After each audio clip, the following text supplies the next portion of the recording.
रत्नागिरी करा, रत्नागिरीला उतरणं तुम्ही पण करा. हो करेन.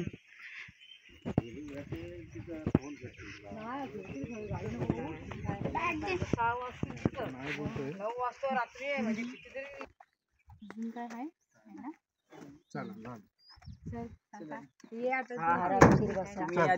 हा ये मुंबईला. हा चल बाय. चला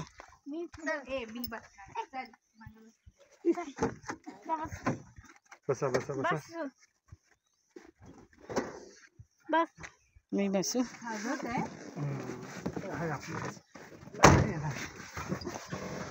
चला चला येतो.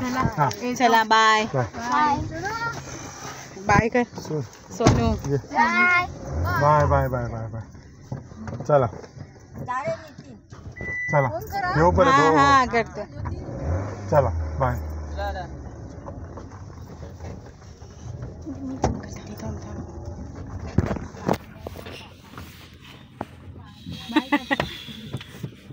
चला चला.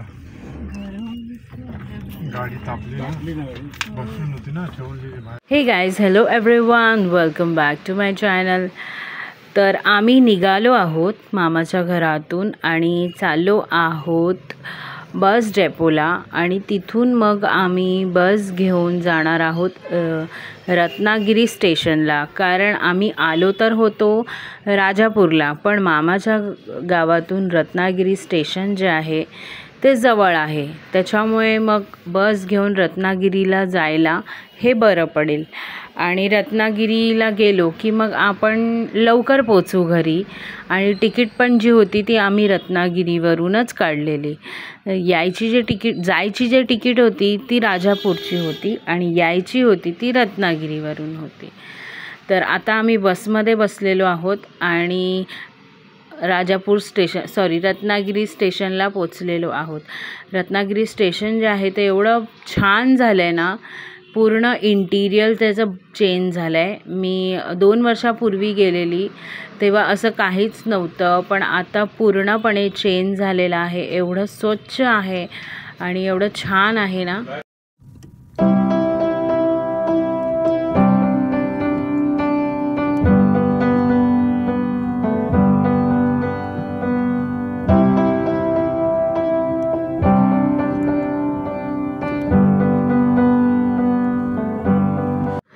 इथे जे आहे ना स्टेशनवरती रेस्ट रूम बनवलेलं, ज्याचे चार्जेस होते 50 रुपीज पर आवर आणि हे AC वाला होतं.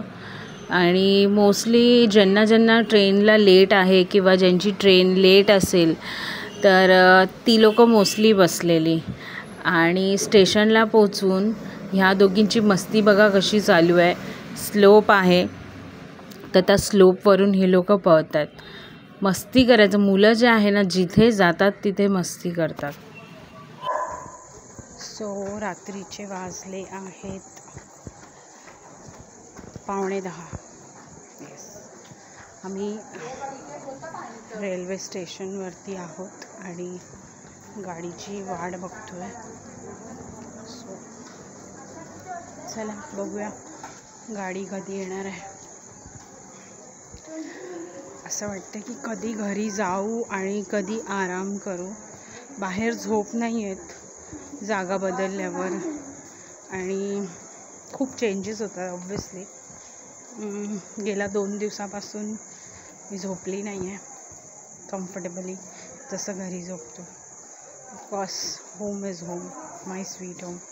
सो बस इंतज़ार है घर पहुंचने का. चला.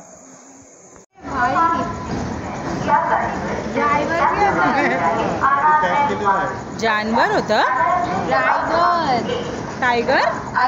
ड्रायव्हर गाडी चालवणारवालं. ते बघ ते पण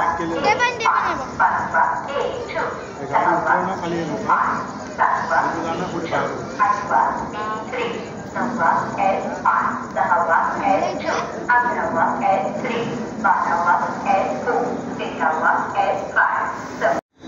मॉर्निंग गाईज. सकाळचे वाजले आहेत 4:15 आणि आम्ही आहोत दिवा स्टेशनला. So reached most probably. आणि आत्ता आम्ही जाणार आहोत आमच्या घरी फायनली. आता झाले आहेत 4:21. स्टेशन देवा स्टेशनवरती आहोत. लेट्स सी कुठली गाडी येते. येताना तर सारी सांग. एक तर नॉर्मल ट्रेनमध्ये नाही तिथे चढताना. तर आम्ही पोचलो आहोत घरी आणि खूप थकलो आहे यार. असं वाटतं की कोणीतरी मस्तपैकी मसाज करून द्यावा. आणि या सगळ्यामध्ये एक गोष्ट सांगायची राहिली. ट्रेनचा येताना जो प्रवास आहे तो मी रेकॉर्ड केला नाही कारण एक गडबड झाली. ॲक्च्युली जेव्हा आम्ही रत्नागिरी स्टेशनला पोचलो, जेव्हा मी तुम्हाला ते जे रेस्टरूम दाखवत होती ना AC चं, की तिथे 50 रुपये पर आवर आहे, म्हणजे चार्जेबल रूम आहे तिथे ACचं. त्या टायमाला आम्हाला समजलं की आमची जे तिकीट आहे ती कन्फर्म नाही झाली. आणि गाडी होती आमची रात्रीची, पण गावातून यायला गाडी नव्हती म्हणून आम्ही दुपारीच निघालो. आणि आय थिंक 5 ते 6 तास अगोदरच आम्ही येऊन बसलो. त्या दरम्यान आम्ही रत्नागिरी स्टेशनला थोडंसं फिरलो, थोडंसं नाश्ता वगैरे केला संध्याकाळचं. आणि तेव्हा आम्हाला ॲक्च्युली समजलं की आमची जी तिकीट आहे ती कन्फर्म नाही झाली आहे. आणि ड्यू टू ह्यांनी ऑनलाईन तिकीट काढलेलं. तर ऑनलाईन तिकीट जे आहे त्याचं सीन असं असतं की ते ऑटोमॅटिकली कॅन्सल होतात. आणि विंडो तिकीट असतं ते इवन जर कन्फर्म नाही झालं तर तुम्ही त्याला चालू डब्यामध्ये, जनरल डब्यामध्ये यूज करू शकता. सो झालं असं की तिकीट आमची कन्फर्मच नाही झाली. 4 तिकीट होती त्यात एक पण कन्फर्म नाही झाली. आणि त्यांनी 4 तास अगोदर क्लोज करून टाकलं. आणि बघतोय तर एक पण सीट कन्फर्म नाही. आता काय करायचं? जायचं कसं? रत्नागिरी स्टेशनला आहोत. रात्री 1 वाजता ती आमची गाडी होती. काय करायचं? कारण आम्ही कधीच आयुष्यामध्ये जनरल डब्यामध्ये सफर केलेलं नाही आहे मुलांना घेऊन. काही वर्षापूर्वी, काही काळापूर्वी मी आणि नितीन अकस्मात असं जायला होतं म्हणून पुण्याला आम्ही गेलेलो. ठीक आहे, पुणा 3-4 तासाचा रस्ता आहे. पण असं एवढं लांब रत्नागिरीवरून असं खूप म्हणजे असं वाटत होतं की हे मला बोलत होते की चल आपण रत्नागिरी स्टेशनवरती कुठलं हॉटेल आहे का बघूया, स्टे करूया आणि सकाळी मग डिसिजन घेऊया. आणि मला ते सेफ नाही वाटत होतं. पॉसिबिलिटीज खूप कमी वाटत होती की कुठे मुलांना घेऊन शोधत बसणार आणि कसं असेल काय आपल्याला माहिती नाही. कारण आमच्या गावचं मला माहिती आहे की आमचं गाव कसं आहे, त्याच्यामुळे ते सेफ होतं. आणि Ratnagiri is a city, no doubt. But कुठेतरी मला असं वाटत होतं की मुलांना घेऊन फिरणं असं ते सेफ नाही आहे. ह्या कारणामुळे मी असा डिसिजन घेतला की बिकॉज नितीन पूर्ण ब्लँक झाले की तिकीटच कन्फर्म नाही झाली, जायचं कसं? त्यांनी त्यांच्या फ्रेंडला फोन लावला आणि त्यांनी सजेशन दिलं की लागोपाठ ट्रेन्स असतात वेगळी कुठून येणारी, तर तू जनरल डब्याचं तिकीट काढ आणि कसं पण ॲडजस्ट करून ये. आणि मग नंतर ही वॉज लाईक की नाही, आम्ही स्लीपर्स बस बघितली. इवन बससाठी गेलो तर 1,500 रुपये एका माणसाचे होते आणि आमचे चौघांचे 6,000 रुपये होत होते. आणि मला ते वर्थ नाही वाटत होतं की फक्त एका ह्याच्यासाठी 6,000 रुपये घालणं. त्याच्यामुळे मग मी ह्यांना सांगितलं की चला आपण जनरल डब्यामध्ये जाऊया.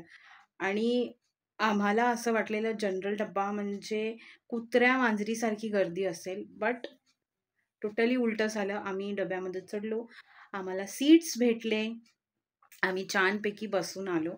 फक्त एवढंच की थोडंसं पाठ वगैरे थोडीशी दुखत होती. पण आम्ही रात्रीच्या आय थिंक 12:30ची गाडी होती आणि 4 वाजता आम्ही पोचलो दिव्याला. आणि दिव्यावरून पण एक सीन झालं. ॲक्च्युली गाडी थांबणार होती ठाण्याला आणि मधी ॲक्च्युली हे माहिती नव्हतं, ती गाडी जी आहे ती दिव्याला थांबते आणि बराच वेळ 15 मिनिटं सिग्नल होता आणि बरेच असंख्य लोकं जे आहे, जे ठाण्याला उतरणार होते, जे नेहमी सफर करतात, त्यांना माहिती आहे की ही गाडी इथे थांबते. तर ते लोकं सगळे उतरत होते. त्यांचे बॅगा-बिगा, फुल फॅमिली आणि असे नाही की 1-2 बॅग आमच्यासारखे. प्रचंड बॅगा 10-10, 12-12 बॅगा, ज्याच्यामध्ये फणसं, आंबे, हे ते, तांदूळ, हे ते म्हणजे दुनियाभरचं राशन पाणी त्यांच्याबरोबर होतं आणि ते सेफली उतरत होते. तर त्यांच्यामधून आम्हीही उतरलो आणि ट्रॅक क्रॉस केला आणि ब्रिज होतं समोर, तिथे ब्रिजवरती चढलो आणि डायरेक्टली आम्ही प्लॅटफॉर्मवरती आलो. तर हे असं सगळं घडलं. त्याच्यामुळे मला काहीच रेकॉर्ड करता आलं नाही. पण माताजींच्या कृपेने आम्ही सुखरूप पोहोचलो आणि खूप अत्यंत चांगलं झालं. एवढंच की बसून एक्स्पेक्टेड नव्हतं की तेवढं 4 ते 5 तास आम्ही बसून काढू, कारण ऑलरेडी थकलेलो आणि आता पण झोप येते. सो असा झाला आमचा प्रवास. अकस्मात्र समजूनच नाही आलं आणि असं झालं. सो होतं असं लाईफमध्ये कधी-कधी जे आपण विचार नाही करत, पण होतं. आणि आम्ही खूप थोडंसं हे होतो, की मुलं आहेत सोबत तर कसं होईल? पण चांगलं झालं. तर चला मला खूप झोप आली आहे. आम्ही झोपतोय. तसं पण उद्या संडे आहे, तर नो वरीज आरामशीर झोपणार आणि नंतर मग सोनूची शाळा चालू होणार आहे. 1 दिवस आहे त्याच्यासाठी. मग मंडेला तिची शाळा चालू होणार आहे. सो बघूया उद्या मला जावं लागेल DMartला तिचे टिफिन वगैरे शॉपिंग करायचं आहे. बिकॉज टिफिन वगैरे नाही आहे. तर चला हा व्लॉग मी इथेच एंड करते. आय होप सो तुम्हाला आवडला असेलच आणि जर आवडला असेल तर नक्की लाईक, शेअर आणि सबस्क्राईब करायला विसरू नका. तर चला मग भेटूया नेक्स्ट व्लॉगमध्ये. Till then bye. Take care and live as usually happily. Bye bye.